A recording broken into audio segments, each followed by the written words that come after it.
I thought an extremely productive day today. Still working to build our identity with this football team. And what happens now is our players have to understand now the consistency in performance, the consistency in their preparation, the mental effort, the mental intensity that it takes. We just finished practice 4.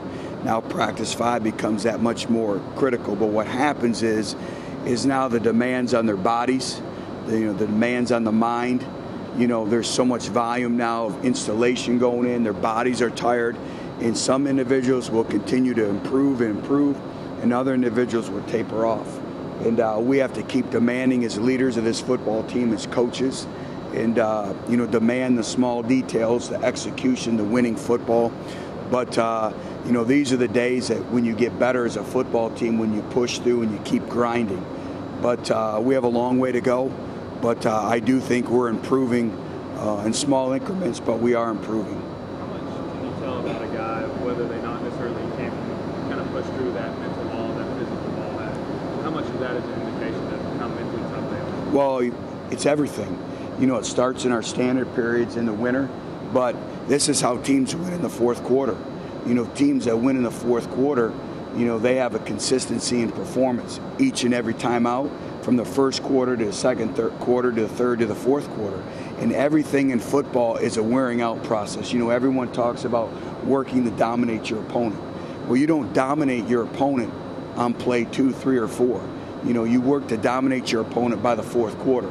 And so those are the things right now, the grind of training camp is finishing strong, finishing practice strong, pushing yourself past that threshold every single day. That's when your mental toughness is built. And, some individuals struggle with that. Has the team as a whole responded well to that, or do you feel like there's still a couple levels? I think we're work in progress. Are we where we need to be? Absolutely not. But are we better than we were in the spring? Absolutely. Are we better after practice 4 than we were practice 1 or 2? Yes. But we don't have time. Time is critical. The hourglass is turned over. And I think that's the sense of urgency that our players need to have. And, today we changed things up. We went right into team situations, to really stimulate them, get them going. I think, if you're a competitor, if you have competitive greatness, every day you step on the field, you want to be the best at everything that you do. And you have to find fuel in your motivation, find what motivates you.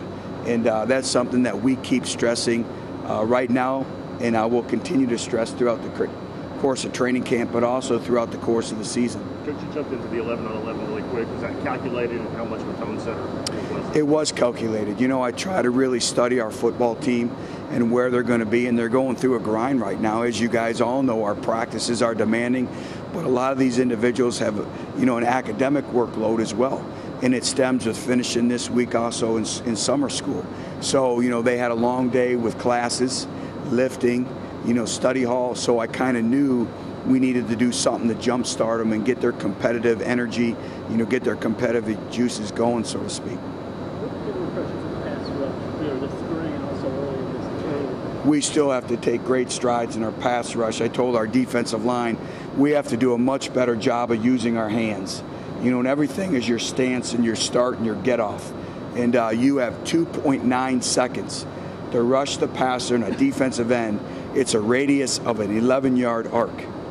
So in the combine, I think they look for like 1.9 seconds with no pads on. So you look at everything is calculated, your get off, your stance, your starts. That's why we talk about inches make the champion. And it's owning your technique when you're tired. And so these are great teaching points now today to go back and really talk about the pass rush. And so much is opportunity sacks and effort sacks. Very rarely do you just beat your man one-on-one. It's team sacks. It's the nose guard getting a push, in the quarterback flushing. So now the defensive end on the second, third effort gets a sack. So it's teaching those, sack must, and sack killers, and really educating them.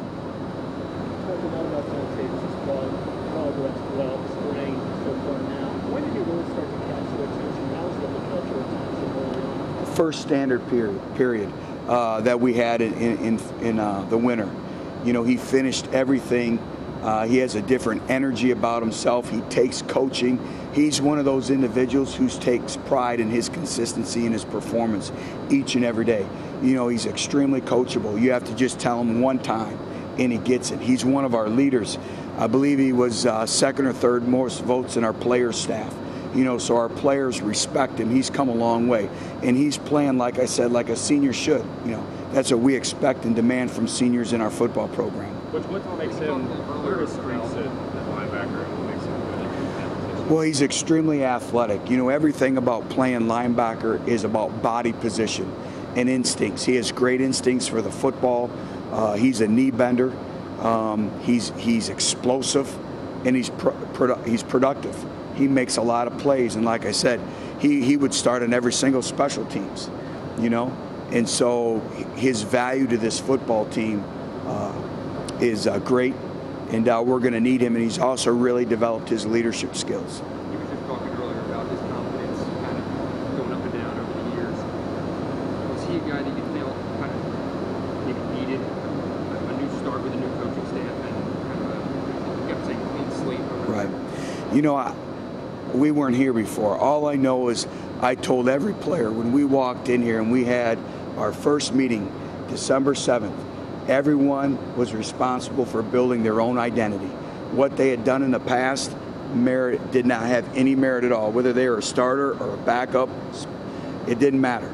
And they were responsible for creating their own identity by the way they performed in the classroom, in the community, on the football field. And he right away started creating his identity.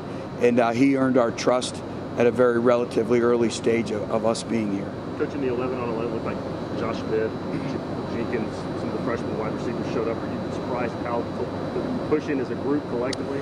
No, I'm not. I'm extremely encouraged. I'm not surprised because when we recruited them, we thought that they all had great ability. But now, like I spoke about when we started the press conference today, is the volume increases, the mental grind, you know, the capacity in terms of mentally, physically, everything, you know, goes up each day. And it's an accumulation, it's a cumulative effect. And so they have to continue to handle the volume of reps and the volume of reps in the classroom. But I'm extremely encouraged by that group. I'm really encouraged by our entire freshman class. I drove home last night. I'm really excited about this class. You know, they need football in their lives. They have leadership qualities. They're competing. And so they are the foundation moving forward. And I tell you what, I'm encouraged by what I see. But also I think it's a tribute to our older players in the program. They're really mentoring our younger players. You know, they're really teaching them the standard and the expectations in our football program. And that's great. That's been great to see so far during camp. Touch on the urgency of trying to manufacture that. How do you do it off the field and as well as on the field? Well, I think, again, your meetings have to be structured. I don't believe in being a creature of habit. You have to change things up. And it's our job as coaches to stimulate our players. You know, that's what being a teacher is. There's a difference between a teacher and a presenter. Anybody can get up and present something on a PowerPoint or a grease board. Teachers teach. They find ways to motivate their students. And that's what coaching is. So, you know, it's finding different ways. You know, a lot of our team meetings are player initiated.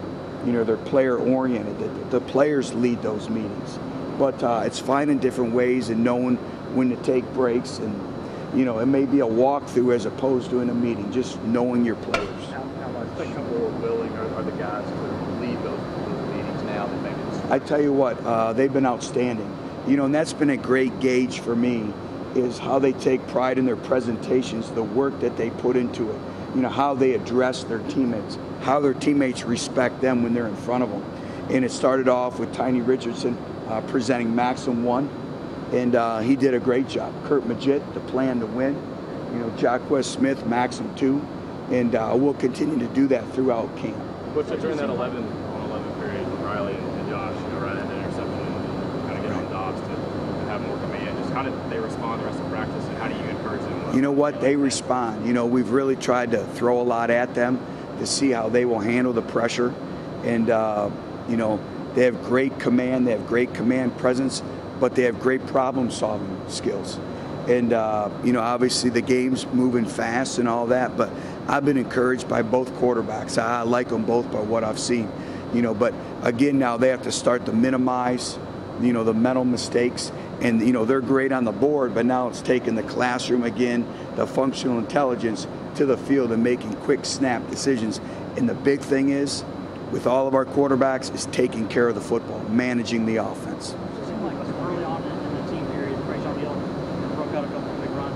A.J. Johnson was talking about how every little thing that goes wrong on the defense just drives him crazy and it's unacceptable. Is that how you want your middle linebacker? Absolutely. Does it sound like, is he taking control of the defense? He has. We've challenged him. He's the alpha male of the defense. He's the leader. What made Ray Lewis Ray Lewis? He owned the defense. He took ownership in that. And that's what we expect from the middle linebacker of our defense. But we expect that from everyone on defense, our seniors, our player staff, and holding everyone accountable. And it starts with yourself. And, it's the small details. So much of playing great defense has your gap integrity, is everyone doing their job. And you really get exposed on defense when one person's wrong, like we said, it's 1/11th. And one wrong, all wrong, and you really see that on defense. You saw that today with a couple runs spit out the front end of our defense, and that was all because of gap control.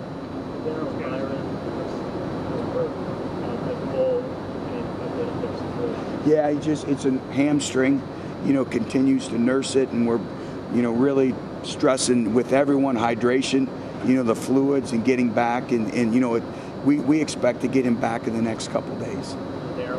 Same thing, hamstring. Yep. All right, thank you.